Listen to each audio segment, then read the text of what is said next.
What is going on, everyone, and welcome to Kart 6T3. My name is Ben. To properly introduce myself, I am the person who makes these videos for you and for everybody else to find on YouTube. On this channel, we like to talk about racing, racing in general, I guess, racing karts, setups, tires, and all sorts of things, some hypotheticals, some theorem of mine, why things happen, what's going on here. I'm not always correct, but I think after 20 years of racing, I have a pretty good idea of what's going on. So if you didn't mind, real quick before we get into today's topic, if you didn't mind hitting a like on the video, possibly subscribe to the channel. You could always share it if this information is something that you think other racers might enjoy. That's really up to you. But so Tuesday, I did a video on lap karts and seemed to get a pretty good response out of it. I thought, you know what, why don't we do some more along those lines? And somebody mentioned in the comments, blocking. Oh, the dirty word. I mean, anybody even watches NASCAR, you see the the use of air, dirtying the air around those cars. They're going super fast. That, you know, aero has a little more to do with, say NASCAR and things like that, going at those speeds than aero does with us. It does. Don't get me wrong. It happens in karts too. I've been in those races. KT 100. It's got to be 10 years ago, or working on 10 years ago. Trailways, Pennsylvania. So big paperclip, quarter mile, made for big cars type of thing. Sharper turns. And I was sitting in third in the feature, and man, you poke your nose out and you could feel the wind resistance down the straightaway. So those of you down south, think of Possum Kingdom, that type of track. You know, that high speed to where you can feel the draft. We can feel the draft here at Geneva, New York. Anyway, you can dirty the air up. You can use that type of thing. But I wanted to kind of specifically address blocking. Now, first things first, I'm no saint. I don't claim to be. I'm not on a soapbox. Again, like I said in the other video, do this and don't do that, and I'm an angel when it comes on track. I'm not. Never have ever claimed to be. I'm aggressive driver. Maybe we should start a group, Aggressive Drivers Anonymous or something like that. I'm pretty aggressive. I try and be better at it. Doesn't always work. Still pretty aggressive. Anyway, so one thing I don't think I do is block. I will stick my nose in places it probably shouldn't be if a hole, opens up, something like that. But when I come off the corner, I am pretty good about holding my line. Now, if it's getting towards the end of the run, I'm getting loose, I'm getting tight or something, will I change my line accordingly so I'm not out of shape? Probably. Could you consider that blocking? Maybe. If somebody is catching me and they see all of a sudden, we're, say, you get the 5 to go, something like that, and all of a sudden my line changes because of whatever condition I'm feeling, one could consider that blocking, because I'm protecting my line. So I guess we'll start there. If you are the leader, you set the pace off starts. You run your line. You've won that right. You are leading the pack. You are leading the other karts. And I know this can happen further in the field, but let's just concentrate on, say, first and second. We're going to pick the leader, and we're going to pick second, for what is going on here. Now, you are the leader. You can run whatever line you see fit, whatever line you choose to be the fastest you can be. Now, as I just said, that may change over the run. You may adapt your line, all right, this is no longer working. Taking a swooping entry into the corner, clipping the apex, and coming off low isn't working anymore because I'm getting too free in. So maybe you start to go in a little sooner, which is going to widen out your exit. Okay, but the person behind you may not know that. Or, are you now towards the end of the run, maybe you are, you're coming off the corner, but you're holding down coming off the corner.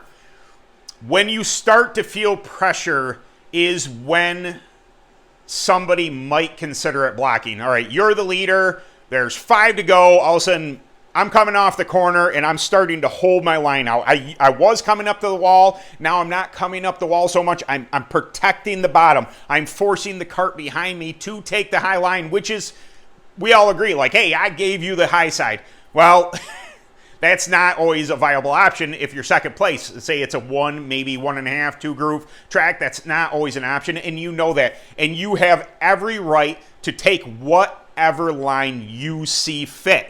As the leader, you're the one, you're the one getting the lap traffic. You're the one, breaking the air. You are the one setting the pace for the field. But when you start to change your line, if you start to feel pressures, say there's the 5 to go, 3 to go, and you start to feel the nudge, and that's when you start to change your line to protect the bottom, rightfully so. You're doing everything you can to protect that win. But when you start to protect the bottom, and you're clearly doing it in order to kill the momentum of the second place person, it's usually, not always, usually going to cause contact, because that person, you have no idea what line they're running, how fast they're coming up on you. They've been working lines. They've been trying their darndest to get around you, and all of a sudden you change your line and start coming off lower and lower, trying to protect the bottom. Obviously, given the top, you can do this. You make the choice. But if you make that choice, you are almost inviting contact. You have now changed your line, so the person catching you, see their line, they're like, okay, I'm going to swoop out even wider. I'm going to take that shot. I'm going to come off the turn even lower, and I'm going to get under this person. Well, now you've changed, the leaders changed your line, and they're doing it on purpose to kill your momentum, and rightfully so. But as the leader, if somebody's getting into you because now they're being frustrated, they're faster than you, they caught you, they've been working lines, you can't see how much effort they're putting into trying to pass you, but you're blocking, trying to go for the win, trying to hold them off, chances are you may get moved. Now, is that are they going to dump you?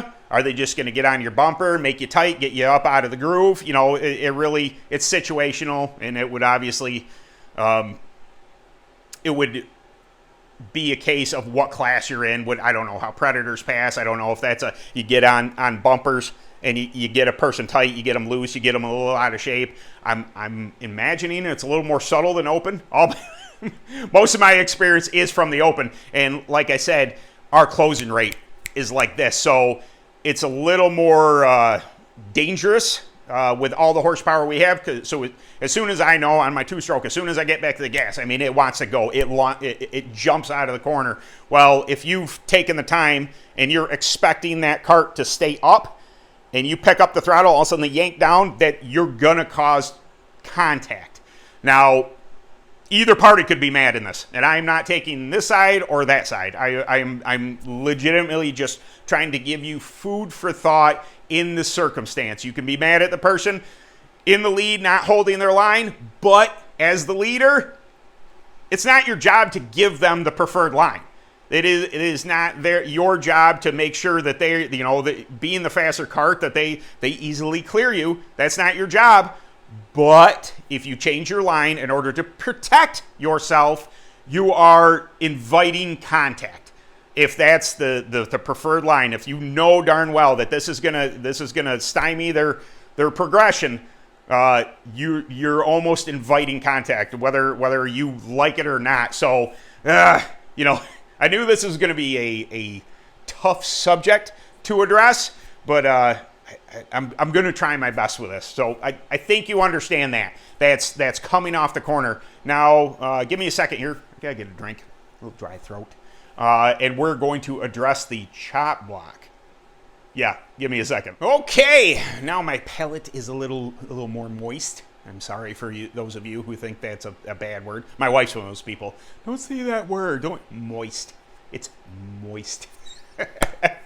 All right, the chop block. This is, I would say this is arguably more aggravating than what I just discussed. The coming off the corner, protecting your line type of, it's a scenario. Because I think as second place, you can understand them trying to do everything you can to, they kind of hold you off from getting past them. Okay, the chop block. So the chop block is, I'm going to use my hands here. Come off the corner, clearly upside of you. Now, the cart on the outside does not have to give you the corner, but they should give you position, right? They don't have to give you the corner, but they should give you position. So as you're on the straightaway, you guys are coming up, he's clearly beside you. You know he's there. You can hear him. You can feel him. Maybe there's a little contact. He's clearly. A chop block would be where this outside cart does not care that this guy is inside and blam, just turns down, hey, this is my corner, I'm taking it. Now, like I just said, you don't have to give him the corner, but you have to give him position. So you can try and go side by side. So keep your foot in it as the outside cart. Maybe you can continue that momentum. It's awfully tough on those single lane racetracks to find that outside grip. But the turning down on somebody as you're coming into the corner is tough. It's that is a good way to start a fight. I've seen it quite a few times. Maybe not so much in UAS. I've seen it some arguments happen in clone racing, I don't think predator racing, mostly clone racing. But the chop block is one of those things that really, really aggravates people.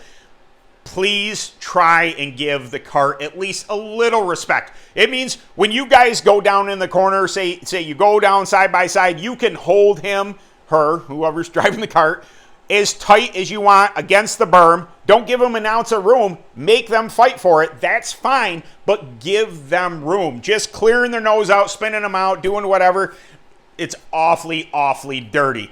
Now, in that vein, what we're going to take the perspective of the cart that's catching the other one as well. So you get a heck of a run, and maybe you've been working on this line for 2-3 laps. All right, you're getting there. You're starting to nose up. You're starting to nose up, but the front of your nose isn't to the point where they notice you, and they're coming down. Okay, all right, so you're timing the next corner. You're timing the next corner. Well, now you've got such a run. You pull out. You're starting to get to almost position where they will see you. There's the corner. So you immediately come in. Now, a lot of people would consider this a dive bomb. The problem is the cart that's being passed cannot see the momentum of the cart that's catching them. Now, ideally, you would always have your nose halfway up the cart to make this maneuver, to signal to this guy, hey, I have to not give him the corner, but give him position going into the next corner.